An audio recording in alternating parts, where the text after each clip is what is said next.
Novice traders love limit orders to get a better price, but professionals know that paying more with a stop order is often the only way to confirm the trade is actually working. Every trade entry represents a specific bet on market behavior. You are either betting on a continuation of momentum using a stop order or a reversal of price using a limit order. The distinction is critical because it defines your probability and risk. Stop orders offer higher probability but worse prices, while limit orders offer better prices but lower probability. Let's begin with stop orders. In price action trading, we use stops to enter on a breakout of a prior bar. You want the market to move through a price to trigger you in. If you are buying, you place a buy stop one tick above the high of a signal bar.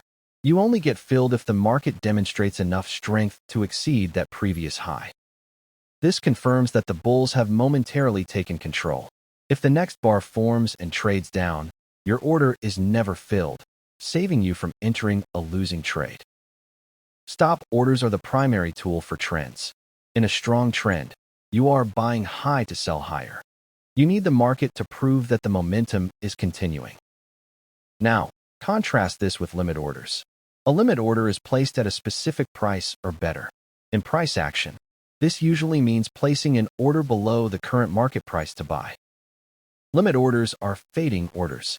You are betting that a breakout will fail or that a move has gone too far. This is the preferred method for trading ranges. In a trading range, buying a breakout with a stop order is often a mistake because most breakouts fail. Here, you use limit orders to buy low at support and sell high at resistance. The danger of limit orders is adverse excursion. If you buy with a limit order as price falls and the trend accelerates, you are stepping in front of a freight train. This leads us to the trader's equation. Your setup determines the order type. High probability setups usually require stop entries, offering less reward. Low probability entries use limits for higher reward. Let's look at the specific mechanics of placement. For a buy stop, we look for a signal bar. This is a bar with a good body and close, indicating reversal. We place the buy stop exactly one tick above the signal bar's high. The entry bar is the bar that triggers this order. It should ideally be a strong trend bar in your direction.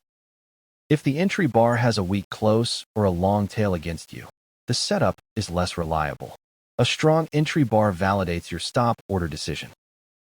For limit orders, the mechanics are different. Advanced traders use limits to enter pullbacks in a trend.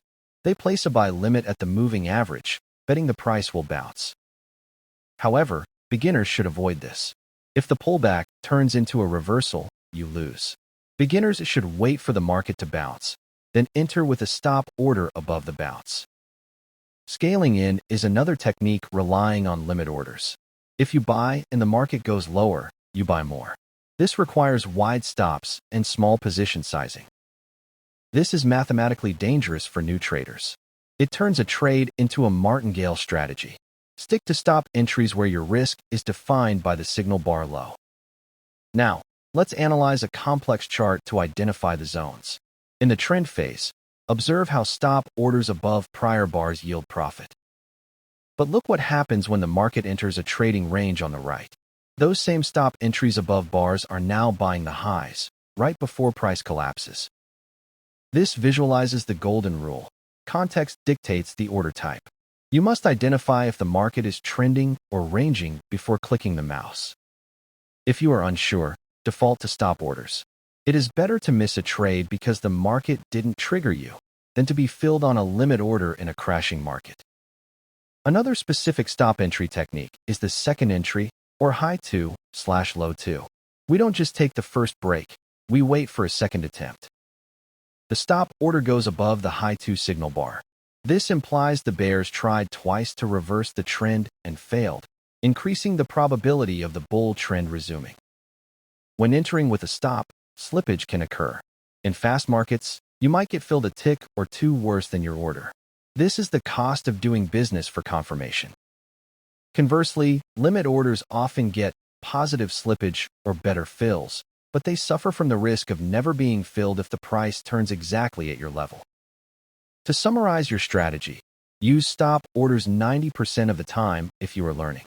Only use limit orders when you can clearly identify a trading range or support wall. Mastering the stop order is mastering patience. You are setting a trap for price.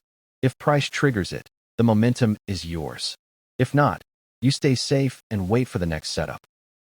Choose your order type based on market cycle, not preference.